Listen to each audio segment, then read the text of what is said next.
What's up, NFL fans? Welcome back to another episode of Four Down Territory. I'm your host, Luke Easterling, alongside Doug Farrar, as always. And Doug, we're launching into the sad abyss of the offseason, right? No NFL action this weekend, but there isn't really an offseason for those who cover the league because we've got the NFL scouting combine right around the corner. The pre-draft process is obviously in full swing. How do you feel? How do you feel this weekend, man? We didn't have the Super Bowl hangover. We got no All-Star games. We had some XFL action, right? We still had some pro football. But what's your feeling going into the offseason here? Off-season, I've been crunching more tape now than I was in season, trying to catch up with. Because, you do draft wire all year.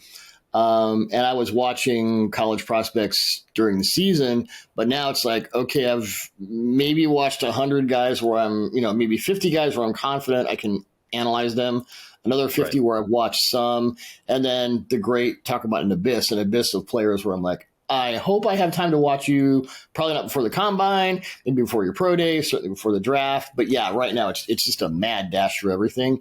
It is my favorite part of the year, though, because it's all about evaluation now, which I just love. So it's a great deal of fun, and I'm excited to get going. I know we have a lot of plans for Four Down Territory through the pre-draft prospects. Spoiler yes, sir, alert. we do. Hey, let's get it started, right? We've got scouting combine right around the corner, like we said.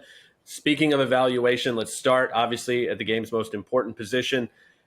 Obviously, we've got top quarterback prospects at the top of this class that everybody's going to have their opinions on. They're going to be comparing and contrasting all offseason long and even beyond the draft once these guys find their landing spot. So let's play a little bit of an either-or game, right? Let's take two of these prospects at a bunch of different positions, and let's talk about how we feel about them. Let's start at quarterback. Alabama's Bryce Young, Ohio State's C.J. Stroud. Who are you taking and why? If you asked me, and you and I have discussed this, and I've written about it. If you asked me the question before Ohio State's 42-41 loss to Georgia in the college football playoff semifinal, I would have said Bryce Young, no question, because at that point, I liked a lot of Stroud's attributes: his accuracy, ball placement, velocity, timing, field vision. I almost but before that Georgia game, I almost got like a Phillip Rivers hit off of him. It's like a great pocket quarterback who does all that stuff. But my sense was that when things get weird and he had to do second level reactions and movement and all that, it wasn't really great. And then the Georgia game out of nowhere against the NCAA's best defense, he's moving out of the pocket, making these insane throws downfield. I'm like, okay, I don't know why it took this long. I don't know where you were hiding. There it is. There's the guy. There's what we wanted to see. Until your last collegiate game, there he is. And I'm like, okay, now I have to go back and watch Stroud again and Young again, which I did. Who's my QB1? And I don't play as much into the Bryce Young size issues as some people do, but you have to bring it up. Right. And I would say just overall, by just a thin hair, I would probably take Stroud, because he has everything else to such a high degree. Not that Young doesn't, but the NFL attributes and characteristics you want in a quarterback, Stroud seems to have everything else kind of on lock. And now, again, I don't know where it was before, but good to see it before he went into the draft process. It's like that last mile of the marathon. Now I would say, and either one of these guys is going to be a franchise-defining quarterback. But after that Georgia game, when I reviewed it again, I'm like, man, boy, if he has that and he can take that to the NFL, I don't have a lot of question marks with either one of these guys.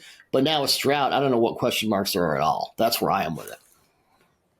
Yeah, obviously it's a super tight one for me too. And I think part of the reason we bring up Bryce Young's size is there's nothing else to bring up on that side of things. There are no dings. Not really anything else in terms of glaring flaws to point at the guy. So if you see a guy, obviously, who's, probably going to be sub 6 foot, probably sub 200 pounds, unless he's, even if he comes in over that, obviously that's what he was playing at Alabama. So since there's really nothing else to point to, you have to bring that up, I think. And maybe it gets a little more attention than it should, because there's really, again, no other holes to poke in his game. But I think it's not that I disagree with anything you said about Stroud. I think we're on the same page there. And obviously that performance against Georgia, man, he picked the best time in the world to have the best game of his life. And he did it again against the best defense in the country on the highest level of competition at the biggest stage, all the things you wanted to see from him. And he checked all of those boxes, right? So I see where somebody could say, now that he's done that, and now that I don't have the size concerns with him that I would with Young, he would be my number one. And I think the only thing that keeps me from doing that is consistency, right? Yeah. Yes, we saw Stroud do that one time in the biggest moment, right when he needed to, right? I think my comparison then becomes Bryce Young did that for 2 years, every week, every time he was on the big stage, every time there was a big game. You know, again, a loss like Tennessee, you know, very similar to the Georgia loss for Ohio State, right? Where Bryce Young does everything right. And you just, you know, they got the ball last, they get the field goal last, and it happens. But go back and watch Texas, go back and watch Auburn the year before, the comebacks. Go back and look at the fact that all the receivers they lost this year, and he still really didn't miss a beat. There was a lot more on his shoulders, I think, with that offense this year, and he rose to the occasion. Again, when you compare off script and when things break down, the fact that he can make plays, you and I have talked about this too. I hate pro comparisons for prospects. I think it is not a good way to evaluate things because it can create a lot of problems and be more than it's worth. But you asked me if I had to compare someone to Bryce Young, who would it be? And honestly, the best thing I've got is Drew Brees, but with a better arm and more athleticism. And I know that seems lofty, but again, we're comparing who they were as prospects. I'm not saying Bryce Young's going to be a Hall of Fame player. I'm not saying he's going to be, you know, up there for all-time leading passer for a while. I'm not saying that's the type of production that's going to happen.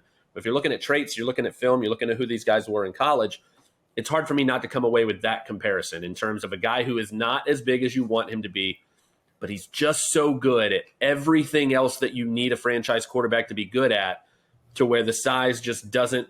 If that's why I'm going to pass on a guy who does everything else at such a high level, I feel like that's a risky play and not one I'm willing to make.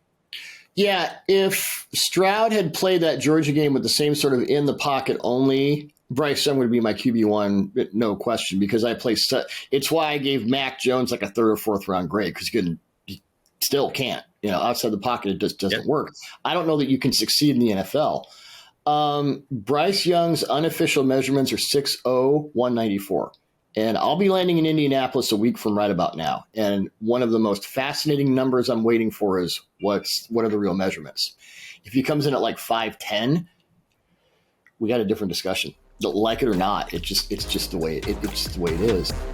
It is. Let's move to the guys that these quarterbacks are going to be throwing the ball to at the next level. Maybe one of them throwing to one of these guys if they both end up in Houston, right? Let's talk about who we would rather have: TCU's Quentin Johnston or USC's Jordan Addison. Who you got? When evaluating prospects, I'm more prone at certain positions to err on the side of athletic potential over the prospect who is more developed as a player, but who might have a lower ceiling and a higher floor. Receiver is definitely one of those positions, so I have to go with Johnston here. He's not a route complex guy. You watch his TCU tape, it's hitches, slants, go routes, and then it's whatever he can do after the catch. He is a body catcher. He's not a hands catcher. He's got a fairly big problem with drops. I think he had 8 last year.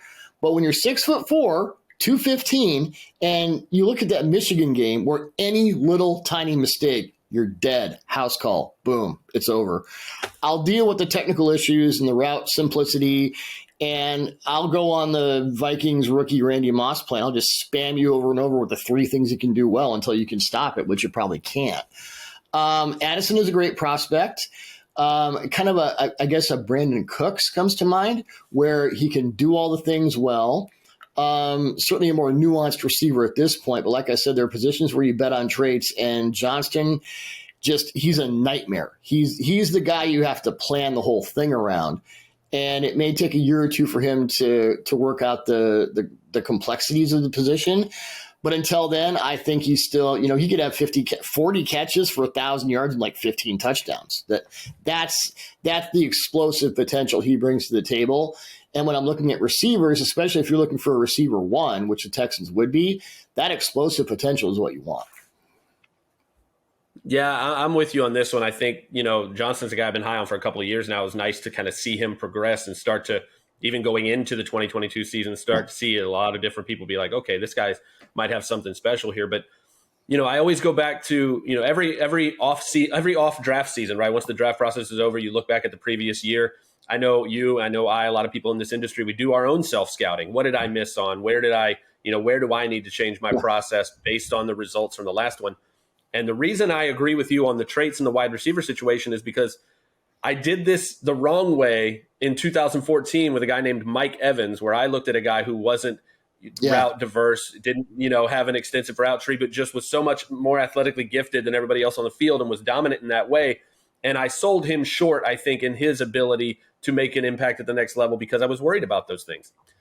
Not that there aren't going to be exceptions and you don't need to completely change everything, but Evans taught me that there needs to be a priority placed on those traits and a priority placed on your coaching staff, the ability to be able to develop those and fix the rest of that while enjoying the fact that you have those traits that you can't really teach. Teach the teachable stuff, get guys in the building who you can't teach to be 6'4" and 215 and run like that and jump like that. So, that's why I lean towards Johnston. Again, I do think Addison's the more polished guy, might make a more immediate impact in terms of reliability and obviously the higher floor. But man, I don't know. The longer I stay in this line of work, man, the more I find myself being a swing for the fences type of guy. And I feel like Quentin Johnston is the grand slam potential prospect in this receiver class. And I think with guys like that who are just so toolsy off the charts, like you get a guy like this once every few years if you're lucky. I think Evans probably flummoxed me a bit. The guy, I think I nailed it on. I finally understood. You have to watch the routes he runs that he's not thrown to. You have to watch not just the catches, but you have to watch everything. And the guy I think I finally got it with was DK Metcalf a few years ago, where I would, watch his college tape, went to his rookie mini camp because it was up here in Seattle. And I'm like, this guy's a better route runner than you think. He's not just a straight, I know his 3-cone sucked and whatever. I don't care. Right. But Doug, this gets to something you and I mentioned before, is that things that the player is asked to do at the college level isn't necessarily indicative of everything they're capable of doing if asked at the pro level, right? And that could very well be the case in TCU's offense. I think it may be to a greater or lesser degree. Yeah, I'm with you, man. And again, it's kind of like the quarterback thing. I don't think you can go wrong. And obviously, depending on who your team is and what you need at that position, you may have one of these guys higher or lower.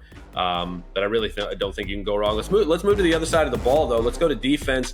Obviously, we're going to assume that Alabama's Will Anderson Jr. is the first edge guy off the board. But after that, it gets really interesting. You've got a couple of guys with a lot of similarities in terms of their physical makeup, their traits, their potential.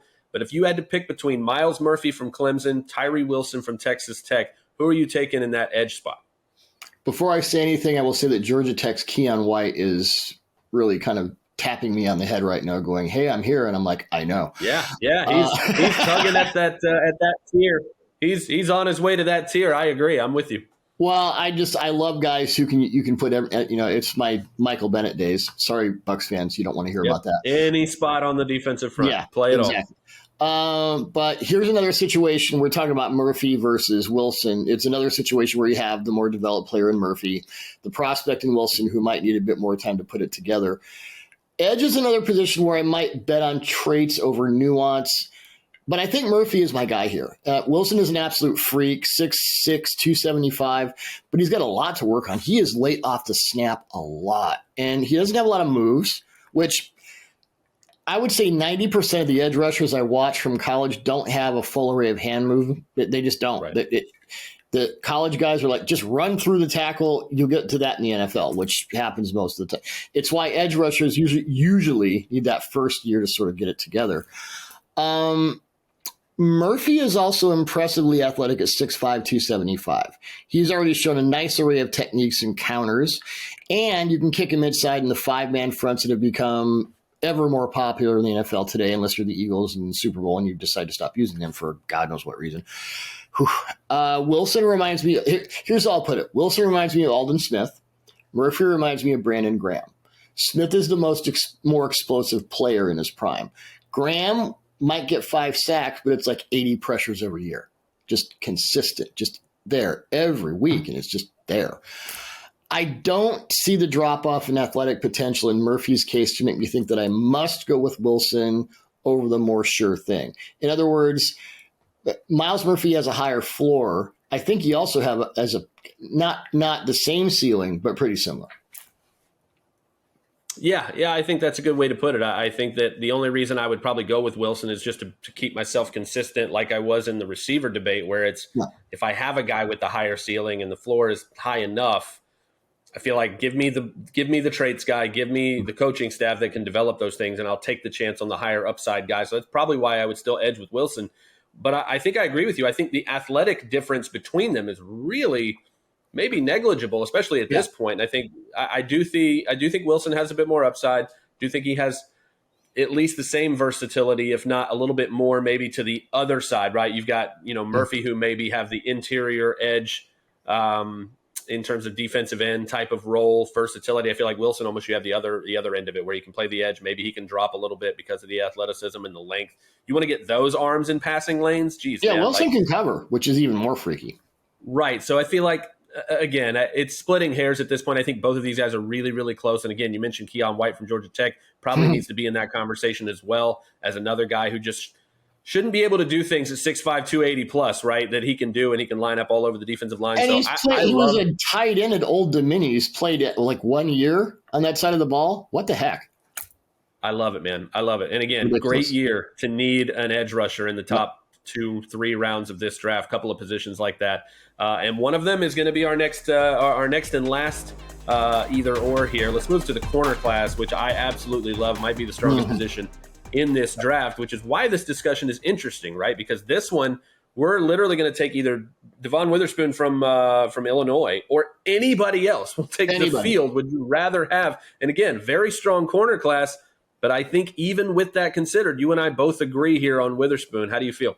This should be a tough one because there's so many good corners, as you said, but it isn't. I mean, the first top 50 of the 2023 draft class I released last week, I had Witherspoon at CB1 as the 5th best prospect in this class. I had Oregon's Christian Gonzalez at 9, Penn State's Joey Porter Jr. at 11. And just stylistically, Porter might be my favorite cornerback because I just love those big, edgy, kill your face. He plays corner like his dad played linebacker. You love to see it. Maybe it's all those years up here in the LOB territory. Could be. South Carolina's Cam Smith I had at 23. Alabama's Brian Branch. She was all over the place at 24, like all those Alabama guys.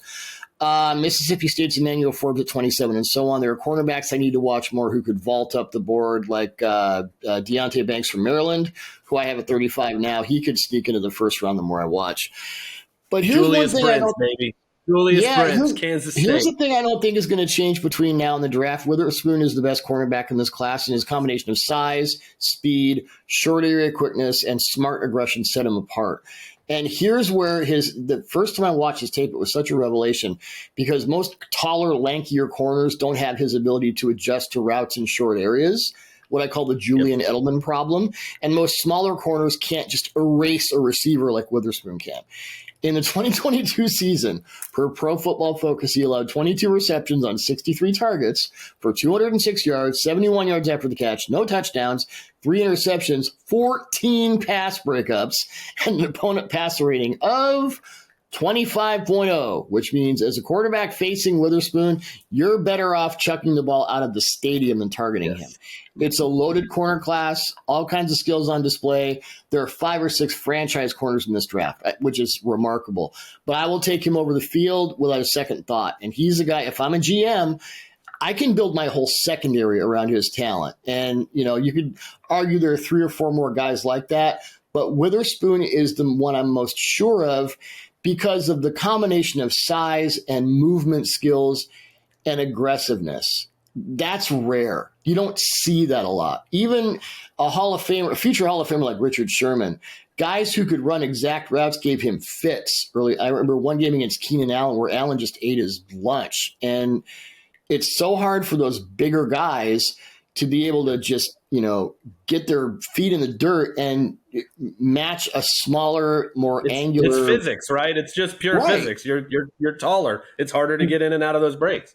Devon Witherspoon is beating physics, so I'll take him over the field. That's where I'm at.